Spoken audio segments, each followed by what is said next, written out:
ബീറ്ററും ഓവനൊന്നും ഇല്ലാതെ പെട്ടെന്നൊരു കേക്ക് ഉണ്ടാക്കാന്ന് പറയുമ്പോൾ എല്ലാവർക്കും ഇഷ്ടമായിരിക്കൂലേ? റെസിപ്പി നോക്കാം. അതിന് വേണ്ടിയിട്ടേ 1 കപ്പ് മൈദ, 1 കപ്പ് ഈത്തപ്പഴം, 1 കപ്പ് ക്യാരറ്റ് ഒക്കെ കൂടെ ഒരു സ്പൂണ് വെച്ചിട്ട് നന്നായിട്ട് മിക്സ് ചെയ്ത് കൊടുക്കുക കേട്ടോ. നമ്മൾ ഏത് പാത്രത്തിലാണോ ആദ്യം അളവെടുക്കുന്നത് ആ ഒരു അളവിൽ തന്നെ നമ്മൾ ഫുള്ളായിട്ട് ഉണ്ടാക്കിയാൽ മതി കേട്ടോ. അതിന് ഈ കപ്പൊന്നും വേണമെന്നേ ഇല്ല. ഇനി നമുക്കൊരു മിക്സിയുടെ ജാറിലോട്ടേക്ക് 3 മുട്ട, 3-4 ഡ്രോപ്സ് വാനില എസൻസ്, 1 കപ്പ് പഞ്ചസാര, ആവശ്യത്തിനുള്ള ഉപ്പ്, 1/2 കപ്പ് ഓയിൽ, 1 ടീസ്പൂൺ അളവിൽ ബേക്കിംഗ് സോഡ ഒക്കെ കൂടിയിട്ടിട്ട് നന്നായിട്ട് അടിച്ചെടുക്കുക കേട്ടോ. എന്നിട്ട് ഈ അടിച്ചത് നമ്മൾ നേരത്തെ റെഡിയാക്കി വെച്ചിട്ടുള്ള ക്യാരറ്റിൻ്റെ ഈത്തപ്പഴത്തിൻ്റെ ഒക്കെ ഒരു മിക്സ് ഉണ്ടല്ലോ, അതിലേക്ക് ഒഴിച്ചു കൊടുത്തിട്ട് ഇതുപോലെ സ്പാച്ചിൽ വെച്ചിട്ട് നന്നായിട്ട് മിക്സ് ചെയ്ത് കൊടുക്കുക കേട്ടോ.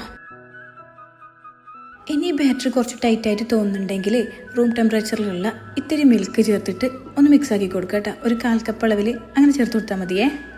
ഈ ഒരു കൺസിസ്റ്റൻസിയിലാണ് കേട്ടോ നമ്മളെ ഈ ബാറ്ററി ഇരിക്കേണ്ടത്. ഇനി ഓയിലോ ബട്ടറോ ഗ്രീസ് ചെയ്ത് വെച്ചിട്ടുള്ള പാത്രത്തിലോട്ടേക്ക് നമ്മുടെ മിക്സ് ഒന്ന് ഒഴിച്ചു കൊടുക്കുക കേട്ടോ. എന്നിട്ട് ഏറ്റവും ലോ ഫ്ലെയിമിലിട്ടിട്ട് ഒരു 30-35 മിനിറ്റ് ഒന്ന് കുക്കാക്കി എടുക്കുക. അപ്പോൾ ഒരു 30-35 മിനിറ്റ് കൊണ്ട് തന്നെ കേക്ക് ഇവിടെ റെഡിയാക്കി കിട്ടിയിട്ടുണ്ട് കേട്ടോ. ഇനി വേണമെന്നുണ്ടെങ്കിൽ വേറൊരു ഫ്രൈ പാനിലേക്ക് മാറ്റി കൊടുത്തിട്ട് മുകൾ ഭാഗം കൂടി ഇതുപോലെ ഒന്ന് കളർ മാറ്റിയെടുക്കുന്നുണ്ടെങ്കിൽ എടുക്കാം കേട്ടോ.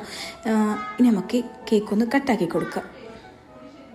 ഉണ്ടാക്കാത്തവർ ഒന്ന് ഉണ്ടാക്കി നോക്കുക, ഫീഡ്ബാക്ക് അറിയിക്കുക. ഇതുപോലുള്ള ഈസി റെസിപ്പിക്ക് വേണ്ടിയിട്ട് മിസ്സസ് കണ്ണൂർ ഫോളോ ആക്കുക. അടുത്ത വീഡിയോ ആയിട്ട് കാണാം.